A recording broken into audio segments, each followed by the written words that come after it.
Joe Hildebrand and Hollie Hughes. Now, Joe and Hollie, everything we're going to talk about means nothing compared to what the breaking news is this evening, that Clare Nolan has passed away. This is an awful story. Charges are now involved, which means we start to play a very limited game about what we can say, but I wanted to give you both the opportunity to speak the humanity that everyone is feeling right now, Joe.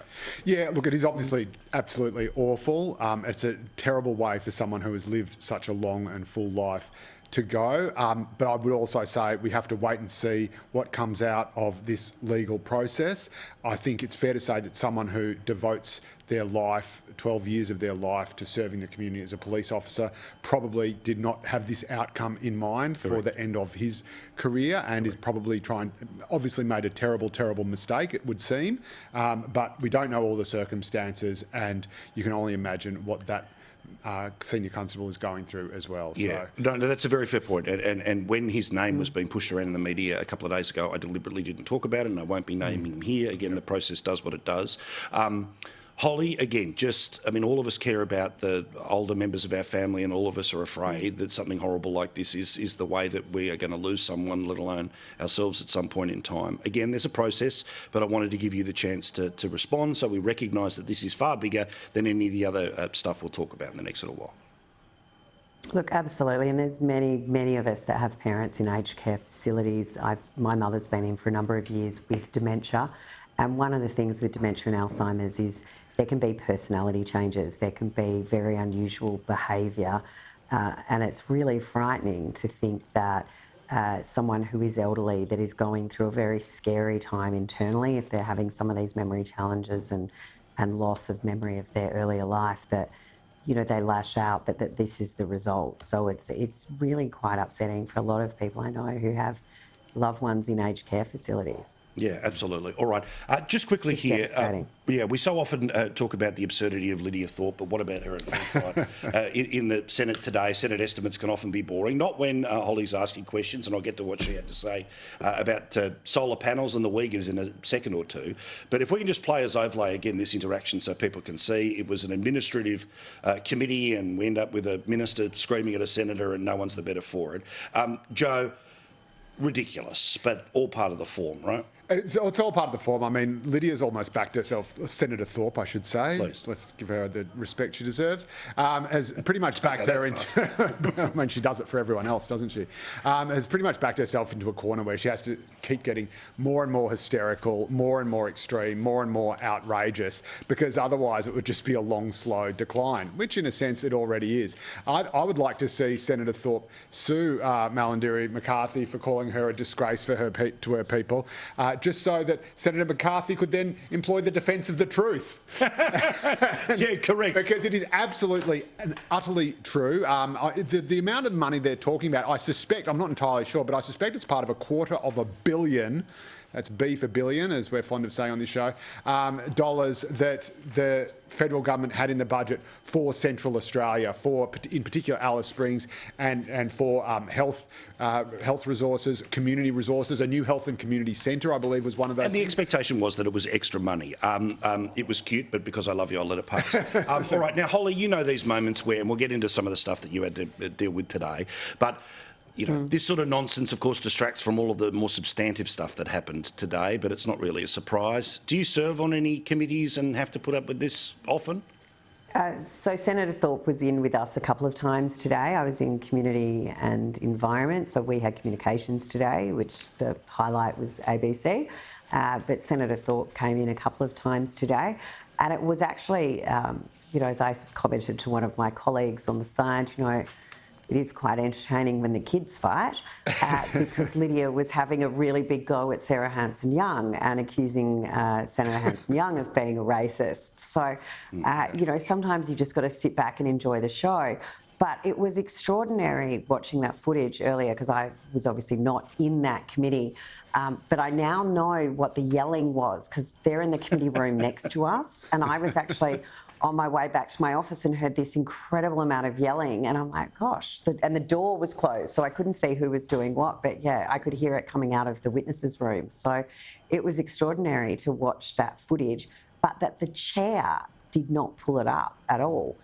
We had a little feisty this morning through the communications talking to the department, And we ended up suspending the meeting and having a committee discussion outside. A little time out. Because it was was a little time out. I'll admit I was part of the fracas, but when ministers are refusing to answer questions, when ministers aren't briefed properly during estimates, and you literally can see them sort of with their phone waiting for the minister's office to text them the answer to the question they're being asked, and you suggest to the minister that perhaps they should just table their phone, the Labor senators in the room get a little bit antsy. Yeah, let the phone give the evidence. I tell you what, it probably reminds of what it was like for all the other kids at school when Joe and I inevitably were getting in trouble and being yelled at by the teacher. We've just seen a version of that happen in Canberra. Also, I want to talk about something pretty big, which is, again, renewables. Now, we all understand their role and we understand what their benefit is when it comes to the climate,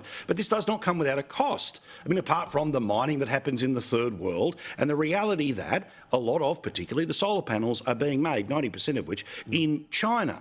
And today we learnt that, according to Walk Free, solar panels are among the 5 riskiest products which are being brought into the country because of the slave labour that's making them. About 90% of the global supply of polysilicon, which of course is one of the main ingredients, comes from China.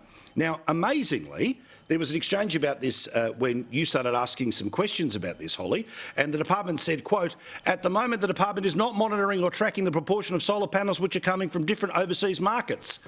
So we need 20,000 solar panels a day for the next 8 years, but the federal government isn't paying attention to if they're coming from places that are being made with slave labour. It was really extraordinary, their response to questioning. And the thing is that was incredible as well was they couldn't answer a question. So about 240 days ago, Minister Bowen made a speech over in Washington where he said we needed 22,000 solar panels per day to be installed and we needed 40 wind turbines per month to be installed if we were going to reach this target. So I thought a reasonable question to ask was, well, 240 days, how many have been installed? Both solar panels, wind turbines.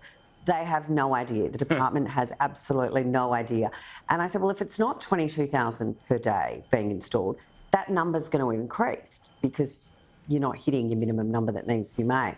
And then when I asked them, was there any consideration when it came to modern slavery? Because, this government does like to virtue signal and they've made a big song and dance that they're concerned about modern slavery. But the runaround that we are getting at these Senate estimates, this government seems to have set up all of their programs across 3 or 4 departments. So even though a program might sit in climate change and energy, it's also got an element of infrastructure, it's also got an element of Department of Foreign Affairs and Trade, it's also got Treasury. So when you're asking questions, it's Senator hard to Hughes, nail you're down an asking answer, a question, but perhaps you should be asking it here. And so, if I was cynical, I might think it was deliberate. Yeah. But they could not answer a question when it came to modern slavery. They had no clue with regards to Uyghur children being used to produce solar panels. But we know in the, sort of green woke, pyramid, renewable energy and climate change is at the top. Modern slavery, wind turbines and solar panels destroying habitats of endangered species, that all pushes down. Yeah. When you've got renewable energy at the top, that's their focus. So this is a government who clearly has little interest or certainly no care if their solar panels for their race towards renewables are created by Uyghur children. Joe, because we've got Meghan and Donald Trump Jr., only a small moment. I'm so happy I'm on the show with Donald Trump Jr. God love you. So I'm sure he'll say g'day in a second. See, I love Meghan. Yeah, well, everyone's happy tonight, all right? It's a big hour of telly. Everyone's in the right place. You can sit there and watch it if you want in the positions you're in. But what I wanted to get to... I just want Meghan in the man cave one night. Oh, imagine. Well, come on, a couple of first-class tickets. She'll be here. Don't worry. Can I also take issue, though, with something Meghan said about every wife would, stand up for her husband and, not mine. Someone crosses me, my wife throws me under a bus. You become the speaker. She turns me in at the first toll booth. Joe, on the quiet, I've got a great divorce lawyer. Just let me know. All right. So rather than getting lost in solar panels, which as important as it is, and I want to keep talking about it, I want to move to this ASIO ABC stuff about violence around the voice. Yeah. Now, anything Any point of a contested election has a level of contentiousness about it. All of us are going to be in furious agreement about absolutely how inappropriate threats or actions will be. Yeah, absolutely. But what was it today? The ABC's floating worries for their staff, and ASIO's out there saying, "Hang on, something." Yeah, I think that was. I think the flag that the ABC was running up the flagpole was completely different to what the ASIO boss said. He said, "Look, the two sides, any election campaign, any referendum, any big political issue, you're going to have, inevitably there'll be protests. Some of them might turn violent." He specifically said, there could be violence, there could be counter-violence, but he actually didn't. But there could be at any point. That's exactly right. And I don't think he was. I think to me, it sounded like he was actually hosing down the possibility and saying, "We don't think there's any real threat." But the ABC getting all Jesse Smelly. What I am concerned. Yeah, no, I think I'm more scared of the opposite, and I say this as an unabashed voice supporter. But my real fear is that if the referendum fails and falls by, and I'm not using this as a you better vote for it or else, but I hope everyone does. But my real fear is that if the referendum fails, you'll have a bunch of Black Lives Matter types, Antifa types, real hardcore lefty extremists who will say, "See, this is proof that Australia's a racist country like we always said," which I do not think it is, whatever the vote turns out to be. And they will say, like they did with Donald Trump, "We have to resist. We have to take our country back." They will take to the streets. They will go ballistic. That will almost certainly provoke some kind of a response, and that's the kind of violence and fallout we'll see. Well, also, that's what I'm worried about. Let's also, again, try to take the temperature down, but also tell the truth here as well, which is, and again, any threat towards anyone, I'm not going to stand by, not going to find okay, not going to find a dog whistle excuse for, none of us are going to do that.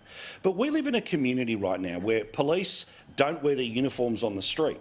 Members of the armed services don't wear their uniforms to and from work because they then become some sort of visible symbol for people to go after. We know about the situation of the bloke who got stabbed at the McDonald's a few weeks ago and murdered. So I just think it was particularly irresponsible of the ABC to go where they went today, talking about, again, fears for their staff. Now, if they're talking about the emotional strength of their staff, well, no one can guard against what all of that is. But I didn't interpret it that way, Hollie. Did I get that wrong? You were in the room. Look, what I found extraordinary was it's almost like the ABC hadn't realised that online trolling existed before what happened with Stan Grant. It was just extraordinary. Like, they were shocked that there were people that were giving, unsolicited negative advice to Stan Grant. It was really quite an extraordinary claim. I think the ABC needs to have a very good look at itself. David Anderson appears before us each time. Every single time there's breaches of their social media policy. There's, outlandish behaviour by prominent ABC figures.